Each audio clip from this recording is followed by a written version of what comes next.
રાજ્ય સરકારના શિક્ષણલક્ષી અભિયાન અંતર્ગત સરસ્વતી તાલુકાના સિયોલ પ્રાથમિક શાળા ખાતે શાળા પ્રવેશોત્સવ અને કન્યા કેળવણી મહોત્સવનું આયોજન કરવામાં આવ્યું હતું.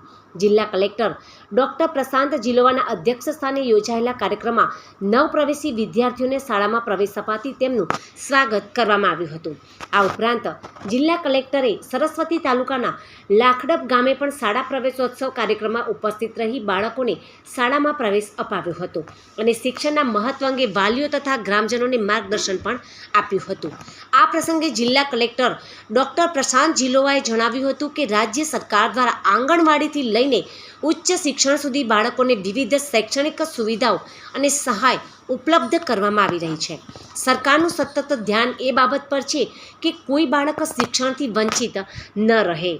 તેમણે વાલીઓને સંબોધતા જણાવ્યું હતું કે સરકાર દ્વારા શિક્ષણ માટે તમામ જરૂરી વ્યવસ્થાઓ ઉપલબ્ધ કરવામાં આવી રહી છે, ત્યારે બાળકોને શિક્ષણ સાથે જોડાયેલા રાખવાની જવાબદારી વાલીઓની પણ છે. ગામડા સુધી શાળાઓ, શિક્ષકો અને શૈક્ષણિક સુવિધા પહોંચાડવામાં આવી છે, ત્યારે કોઈ બાળક કે દીકરી અભ્યાસ અધવચ્ચે છોડી નહીં દે તે માટે વાલીઓએ વિશેષ કાળજી લેવી પણ જરૂરી છે.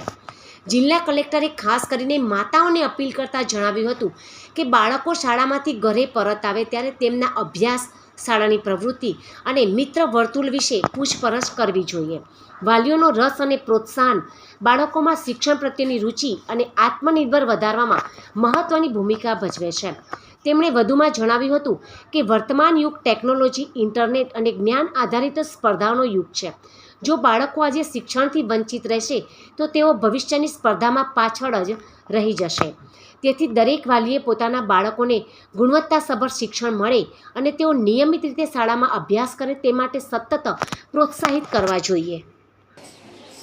સરકાર પૂરતું ધ્યાન પણ આપી રહી છે. કોઈ બાળક બાકી રહી ના જાય એના પર બહુ ધ્યાન આપી રહી છે. સેટ આંગણવાડીથી લઈને એના જ્યાં સુધી શિક્ષણ પૂરું ના થાય ત્યાં સુધી જે સરકાર છે એ બધી સુવિધાઓ તમને ઉપલબ્ધ કરાવી રહી છે. હવે ગામજનો અને વાલી મિત્રોને મારું એ જ કહેવાનું છે કે આટલું બધું જ્યારે સરકાર કરી રહી છે તો તમારો શું ફરજ બને છે? તમે લોકોનો આટલું જ ફરજ બને કે હવે જે બધી તકો તમને મળી રહી છે તો તમારા બાળક જે છે એનાથી વંચિત નહીં રહે. કે તમારા આટલા નાનકડા ગામમાં પણ શાળા છે, શિક્ષકો છે, અહીંયા પ્રોગ્રામ થાય છે, અહીંયા પ્રશોષણ થાય છે, બધું જ થઈ રહ્યું છે. બધી સુવિધાઓ અહીંયા શિક્ષણમાં મળી રહી છે. તો પછી અગર બાળક નહીં ભણે કે કોઈ દીકરી એ વચ્ચે ભણતર છોડી દે તો પછી આમાં કોનો વાંક છે? તમારા લોકોને વાંક રહેશે પછી. કે તમે લોકોને આને પ્રેરણા નથી આપી, પ્રોત્સાહન નહીં આપ્યું.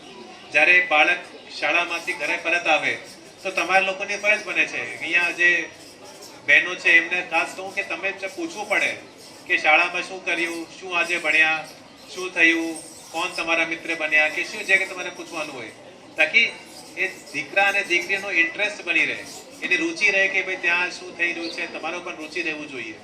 એવું નહીં કે પછી તમે શાળા મૂકી દો પછી એ શું કરે છે, શું નથી કરતા, એ તમને કંઈ આમાં કંઈ મતલબ જાણકારી નથી કે તમે કંઈ આમાં ઇન્ટરેસ્ટ નથી લઈ રહ્યા. અત્યારે બધું ઇન્ટરનેટનો છે, કમ્પ્યુટરનો છે, આગળ દેશ વિદેશમાં લોકો બહુ આગળ વધી ગયા છે. તો તમે લોકો તમારા બાળકો અત્યારે નહીં ભણશે તો પછી એ આ બધી જે રેસ ચાલે છે એમાં બધું પાછળ રહી જશે. એમને ખબર જ નહીં હોય કે દેશ દુનિયામાં શું ચાલી રહ્યું છે. તો અત્યારે તમને ઉપર બધાને મારી અપીલ છે કે તમે શિક્ષણના વિશે એ લોકોને ખાસ ધ્યાન આપો.